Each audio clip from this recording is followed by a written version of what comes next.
So you were kind of talking about some of the phrases that you use when you're testing people. Are there any like really common cues or helpful ways of explaining testing that maybe helps people to kind of test the way that you want, or just phraseology cues that you could share? Phraseology. Sure. I enjoy the meet my pressure.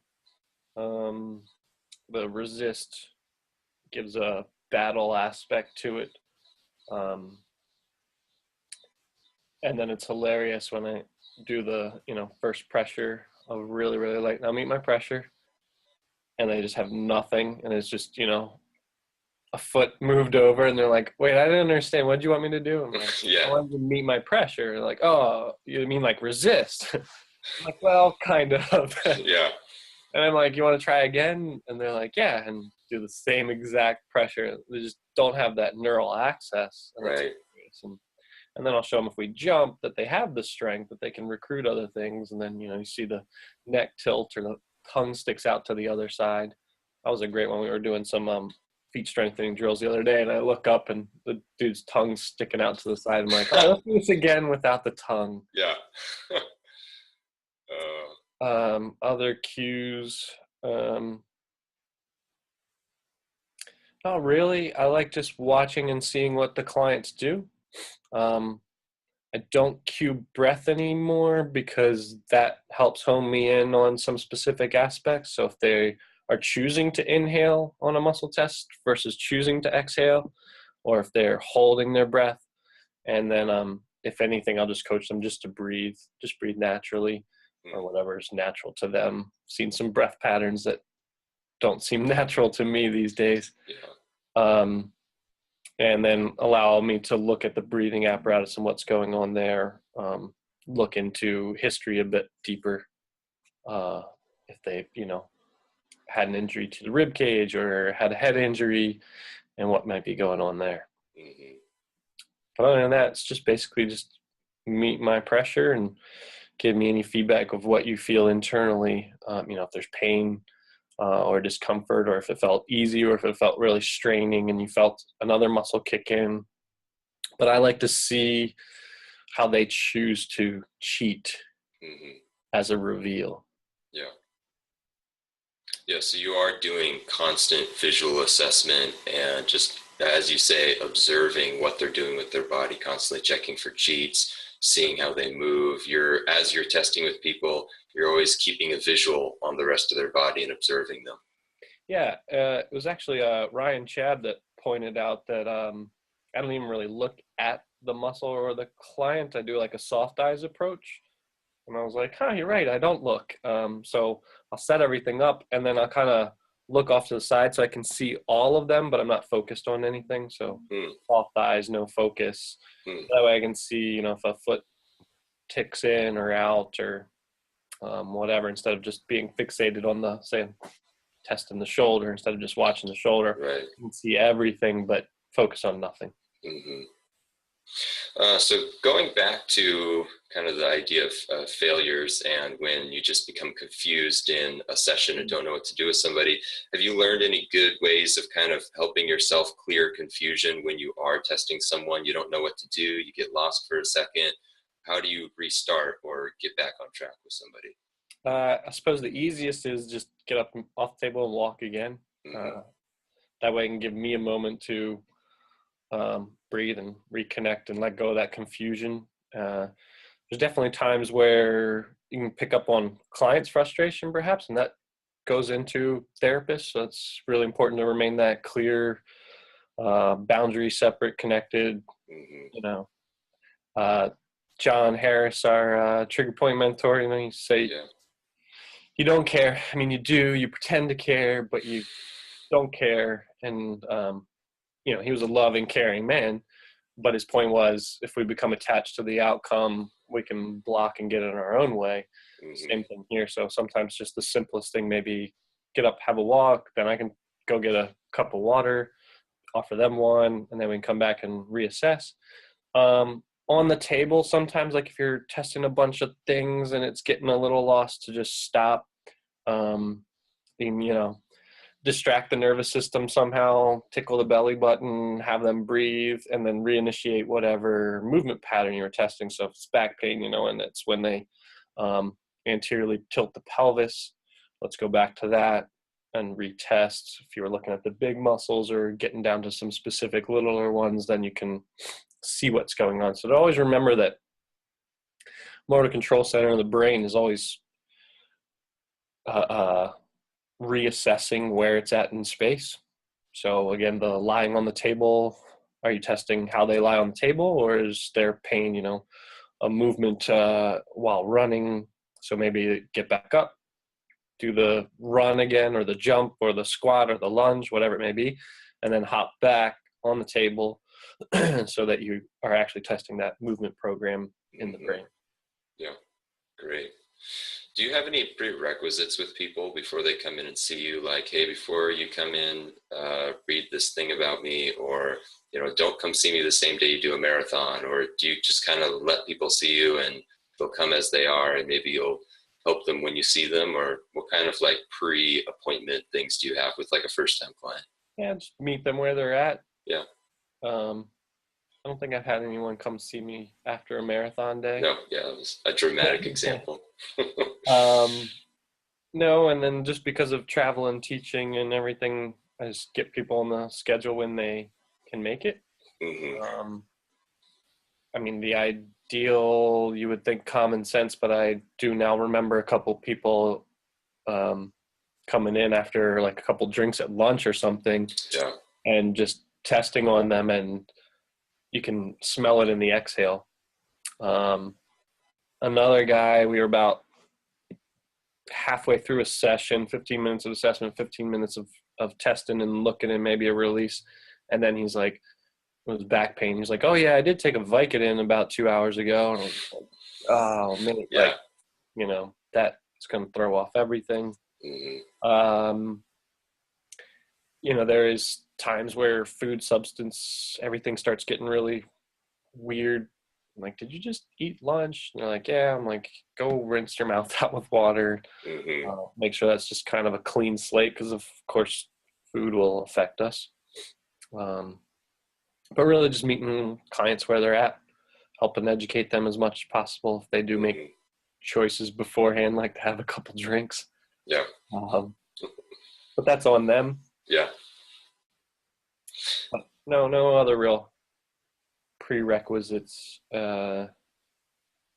Just over time with booking people early on, it was just like, yeah, let's get you in and try, and work with it. And now it's really interesting. There's just a flow to it of like those that are willing, they want the work, they've heard good things, they're just there, they sign up. And then the other ones that really like pulling teeth to get in the office, I just let go or refer out. Sorry, here you go, have this guy. Mm-hmm. Oh, so that's where all my clients came from. No, just kidding. How much of your testing do you act on? At what point do you say, okay, I've found 3 or 4 relationships, or, we found the main thing that I think is the big issue, cut off from testing, we're going to go into corrections and homework and things like that. I mean, how do you find that line of, okay, we've done too much NKT, we don't need to do it anymore? Well, one tell can just be reading the client. They're getting neurologically exhausted. They just kind of have a glossy, glazed look, or the tests just don't feel as good or strong. So that'll be a telltale. But again, 15 minutes on how are you today? I love when people come into the office and they're like, I'm good, thanks. Okay, why are you here then? Yeah, right. Oh, you're mentally good. That's great. How's your body? Great. Let's get into that. And then, from the assessments, just get right into palpation, a little bit of just soft tissue work / palpation right away, just to see and feel what I feel, comparing tonicity, left side, right side. That's back to, you asked, one of the things is, to help newbies and where I got lost was getting fixated on one side. So say it was right ankle pain. and I'm testing tib post, what I do now is say if I just have a weak tib post, I'm like, great, let's just go check the other side and see what that side feels like. And then compare, like, oh, great, that side's strong. Good. Now I'm going to actually look and focus on the right ankle and that weak tib post. Versus if both are weak, then that's telling me that there's something higher up the chain, even though they're only manifesting right ankle pain. Right. I need to skip up to somewhere in the core to kind of associate what's going on there, see how that trickles down, and then go back to that right ankle, retest and assess from there. So back to the question of when do I stop? I would say about 10 minutes, 5 to 10 minutes before the end of session. I've already, at that point in time, kind of seen their pattern through the anatomy and motion assessment at the beginning. I already know, what phase of gait I want them to work on and give them the simplest form where they need to work on massaging, where they need to work on reactivating. And then these days, I get everyone to record it on their phone. I was starting to do the idea of like having my own set of, recorded exercises, but I just make shit up on the fly for people because everybody's different. Everyone has their own little thing and how they work. So I'll make something up for a desk worker for them that they can utilize around the office and not look like a total kook, but still be able to be aware and raise some awareness and how they can bring, a softball or a tennis ball or a lacrosse ball to work, golf ball, even put it underneath your desk, roll out your feet a little bit while you're sitting there. So it all becomes very client specific. So I'm already mentioning it by the end. And then in the end, we just review it and make sure it's recorded. So have it, again, that it's back on them. As Dooley says, as always, it's your call. That it's, I've done my part to facilitate this, but I can't follow you around. I can't knock the Twinkie out of your mouth when you go to eat a Twinkie. Can't, follow you around and remind you about your posture. So the rest is on you. Here's the education. But I'll work right up until that time frame. If I don't have a next client and I want to do something else, I work right up to the end of that time frame as well, all just depending on how the client's doing, how their neurological system feels. But yeah, again, it's still 3-4 corrections, and then stand up, have a walk around, reassess, go back into what's dysfunctional, what feels uncomfortable, and see if it feels comfortable again. See if we made change. That's the other thing why I stopped doing massage, orthopedic massage and body work, where they spend 50 minutes on the table only to only stand up at the end and go, nah, it still hurts. Like, damn. Well, next time. Do you spend a lot of time educating your clients and talking to them throughout the session, or is that kind of something you do just if they ask you, or do you make it a purpose that, you really try to talk to them? Definitely.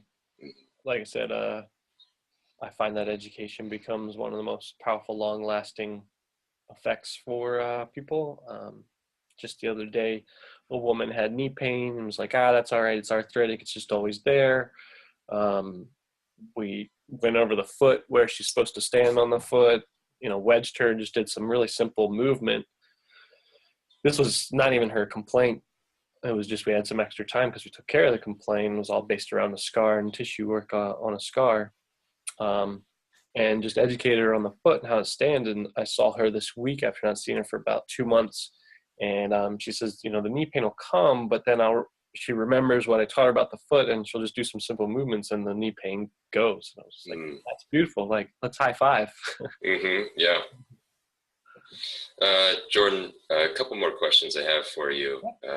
One is just, are there any really good books or reading materials that kind of spurred you on to learn more NKT, and have you helped you kind of educate yourself about how NKT works, even though it's not necessarily like an NKT reading? But is there something you read outside of NKT that was like, oh, now NKT makes sense because I read this and it kind of helped me understand like the functional movements of the body or different things with anatomy or things like that you could share? Mm, not so much reading, but feeling, getting treated myself. Um, Again, Gary Ward's Anatomy in Motion uh, comes up again. A little plug for him there. Uh, that was brilliant to help that functional anatomy all the more, help hone in on specific areas. Um, so that was just lots of ahas throughout that course. Don't you think? You took it too. Yeah, yeah. In terms of reading material, um,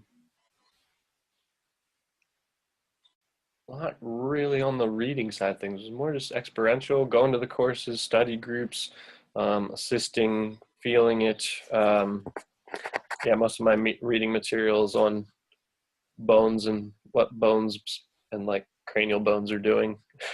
Yeah, yeah. So for you, learning was mostly around actually doing it hands-on, talking to people about it, and kind of experiencing it. That Yeah, was the big learning boost for you. absolutely. Yeah. The kinesthetic, the TL. I Hmm. still remember the what? How is that possible? It's so easy if I just touch here. Yeah, yeah. No, I still remember that time in the office with you and Jackie. I think I said this maybe in my interview with Jackie, where you and her sat over me for like, it must have been about a half an hour explaining the directional testing to me, just going like back and forth with my leg. And I was like, I still don't get it. And you're like, let me do it again. No, I still don't get it, Jordan. It's like, it took me so long to figure it out, but I had to feel it in my body to understand it, you know. Yeah. It's like, oh my gosh, I'm that disconnected with my body. I can't figure this out right now. You know, it was a Yeah. good learning for me. Well, Jordan, do you have any just last words of advice you could share with newbies in the NKT world and people who are really trying to learn it and grab onto it? Um, co-treat with your colleagues, whoever you can, as often as possible to feel it, to hone in on the tests. Go to your local study groups, um, and go slow. I think I tried to, like I said at the beginning, I feel sorry for some of my clients right after NKT who's just trying to test too many things. Um, throughout some of the assessment stuff for a little while, and then, oh yeah, I need to bring that back. Remembering palpation, if you're allowed to touch. Even then, I think most trainers can at least lightly touch and call it palpation. Um, and take big wins where you have them. Remind clients, even if they're like, it's still there. I'm like, yeah, but you came in a 9 and now it's what, like 2? Take those as big wins. And then I think it was one of your posts that was like, take time to educate them on the self-care. Take that time at the end so that they're very clear. And that's why I do the videos now of, and it's funny, some people aren't willing to give up their phones. I'm like, you can video me. Mm-hmm. And take that time so that they have that on their own. And then it doesn't also come back to me of what you did didn't work. And I was like, well, you left here, in no pain, and you were good for how long? That's great. And you didn't even do the repetitive care or homework. And then it came back. I'm like, that's pretty good. And then you have the history of what they've tried and done, and nothing's helped. Mm-hmm. Yeah, to take the big wins when you get them, and to not be too greedy. I like to be greedy with my tests, but also like those grand slams where they're one and done. But the realistics of it, if stuff's been going on for a long time, it's going to take time to unwind it. So even to mention John Harris again, he said 3 treatments, and then we'll see how you're doing from that. See what the body receives. See what they've implemented. See how they actually do homework, self-care, anything like that, or nothing at all. Mm-hmm. And then you can have that conversation of perpetuating factors, maintenance. You'll be paying my bills if you keep coming in every week like this. And Right. you're a nice enough person, but I don't want to see you every week. Oh yeah.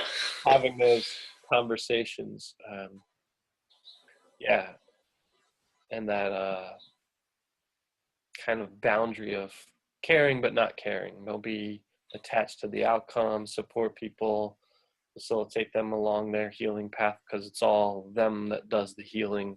We're just the facilitators with some neat Jedi tricks to help people get better.